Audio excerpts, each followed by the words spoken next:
Now, we normally park the Starship above England, but in order to interview this week's guest, we have been forced to reposition the Starship above Scotland.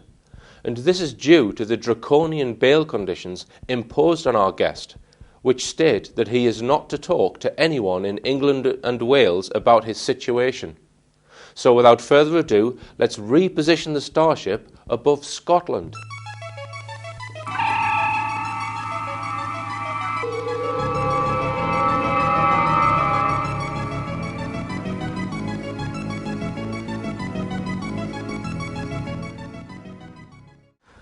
This week's guest is the maker of the documentary 7/7 Ripple Effect. His film describes what most likely happened on the day of the 7/7 London bombings. It provides a compelling case that the alleged terrorists were completely innocent patsies who were duped into taking part in a mock terror drill. In order to speak to our guest, we have repositioned ourselves in Scotland. This is because he is under bail conditions which prevent him from talking to anyone in England or Wales about 7/7. I'd like to welcome on the Starship, on the line from Dublin, our guest this week, Muad'Dib. Welcome, Muad'Dib. Are you well? Thank you, Richard.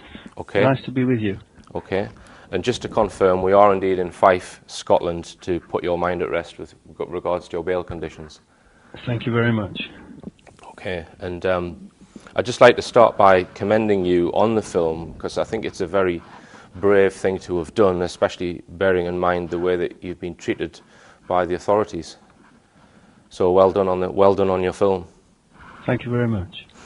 Okay, now I know that you believe, as many people do now, that the 9/11 terror attacks and the media story which followed was in fact a false flag event, possibly orchestrated by intelligence agencies, the US authorities and Israel. Now, can you tell us briefly what your thoughts are on 9/11 and the reasons behind it first? Well, the reasons behind it seem to be that, from all the evidence, that they wanted, excuse me, the American government and the people behind the American government, the shadow government, wanted an excuse to go into Afghanistan and into Iraq. And so everybody seems to think that that's the reason why 9/11 happened, to give them an excuse to do that. There's lots and lots of evidence that points to the fact that there were no hijackers and that the planes that flew into the buildings were remotely controlled, and that they were not airliners, they were military planes. And then, of course, there's other people who have found thermite residue in the ruins, and which, they're convinced that thousands and thousands and thousands of people, engineers, airline pilots, fighter pilots, all kinds of people are convinced that it was an inside job and that the buildings were brought down by controlled demolition, which is, when you look at the buildings, the footage of the buildings coming down, that's exactly what it looks like. Okay, and probably just to stress that they had terror drills going on at 9/11, which is sort of gives us a clue about 7/7. Yeah. Okay, and we'll come on to that. Yeah, because apparently there were people who were in air traffic control, and they were saying, is this part of the drill or is this real? Because we have all these different things, anomalies, and so it confused everybody, and it gave them cover to do what they did, which is why it made 7/7 very suspicious with Peter Powers. Okay, so we'll come on to 7/7. How long after 7/7 happened did you start to suspect there was something wrong with the official story then? Was it really on the day? On the day, right. On the day, yes, because when Peter Powers came on the television and said what he said, that was a red flag straight away, that there was something wrong there. Coincidences like that don't happen unless they're planned. Okay. Well, we'll come on to the evidence shortly, but before we do that, how did you go about making the film, and did you get any help off any colleagues or anything? Because it's a pretty professionally produced piece of work, I have to admit. I mean, I've made a few documentaries myself, and you know, sort of on low budget, you've done a very good job, Muad'Dib. Yeah, well, on no budget, really. Yeah. You can't get any lower budget than no budget. Yeah. But yes, I had a couple of friends who helped to find the articles online and the footage, and then I put the script together. And they helped a little bit with it, but they were wanting to say things that would have got us in trouble.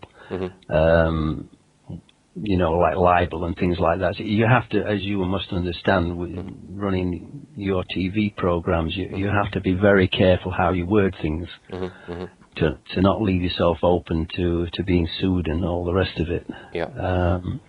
And you made these in Dublin. You were living in Dublin when you produced the film. Is that right? In Ireland, yes. In Ireland.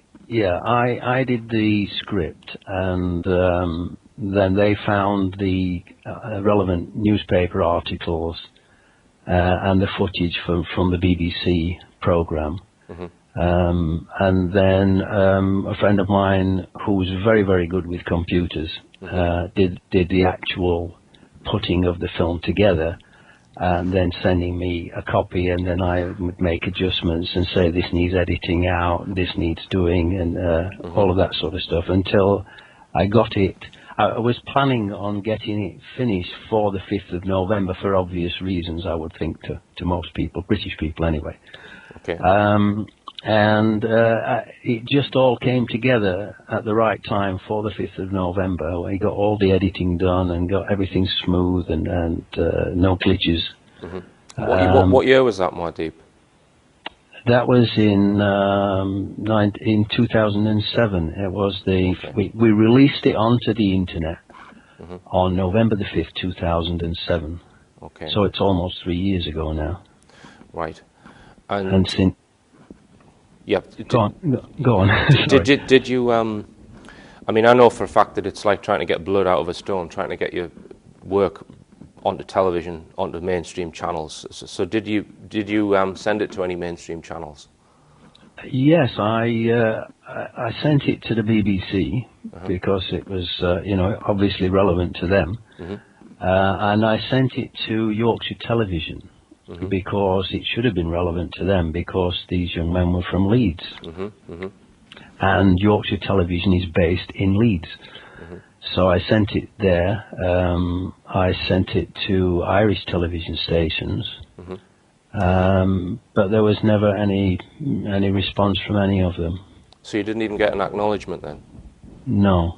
Right, that's terrible. I can't remember now, because it's almost 3 years ago. I can't remember whether I actually put in a letter asking them to broadcast it. I most probably did, and I'm pretty sure I did with Yorkshire Television at the very least. Okay.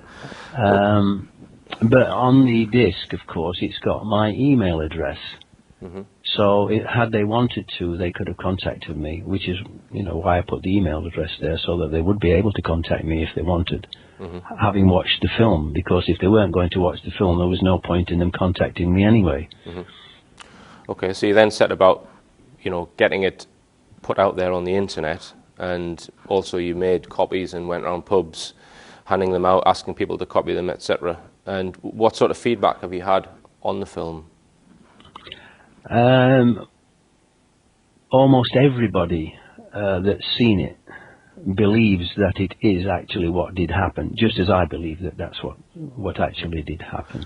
Okay, and where? I've had very positive. I've had almost no negative responses. The only sort of thing you could consider to be negative is people just didn't take the trouble to watch it. But out of everybody that's watched it, I've had people from all over the world thank me for making the film and opening their eyes, including people from the UK who had no idea about the British government and all of these things that they do. And I had people ask me if I would mind if they translated it into their own languages, and of course I gave them permission to do so, and it's been translated into German, Italian and Spanish. Okay. So it's doing the rounds. It's going all over the world, and there are millions and millions of people by now that must have watched it. Okay. And people can actually download an image file to create their own TV quality DVD. That's correct, yes, at a website that's run by some people calling themselves Friends of Muad'Dib. Can you just name that URL for us, Muad'Dib, then? Yes, it's http://mtrial, mtrial.org, O-R-G. Okay. So it's http://mtrial.org. Okay, and people can, if they type in 77 ripple effect, they'll be able to watch it on YouTube as well. And on Google, yes. Yeah, okay. It's on Google Video. It's on Google Video in one piece, I think, whereas on YouTube it's been split into 7 sections because they only allow a short time for each of the YouTube videos.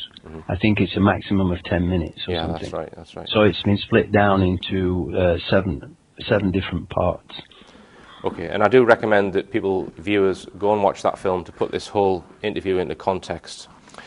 Okay, then let's move on. I could just say that if anybody is unable to download and burn their own copies, that if they would just cover the cost for me, and if they would send a donation just to cover the postage and the package and the DVD itself for making it, I would send them a copy, a DVD copy, if they send me that and their address.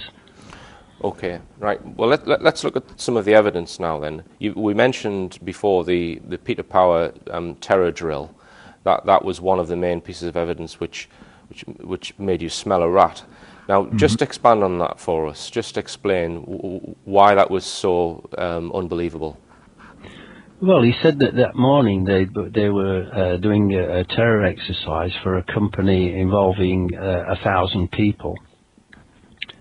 And that they had planned to do a simulation of exactly what happened at the same stations.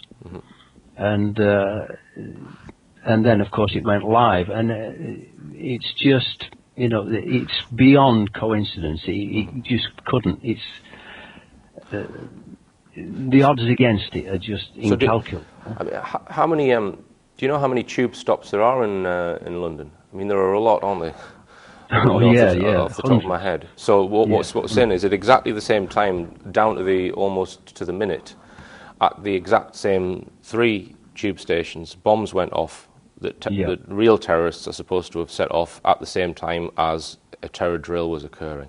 Yeah, and of course, when governments do this kind of false flag operation, they usually run an exercise and do it, and then it goes live, so that if any of their operatives are caught, they can say, "Oh, I was just taking part in the drill," and get away with it. So that's why they do that. That's why they run the drills, and then they go live. So whenever there is a drill, you want to be very, very careful. And certainly don't get involved in one. No, absolutely not. Yeah. And don't wear a white baseball cap.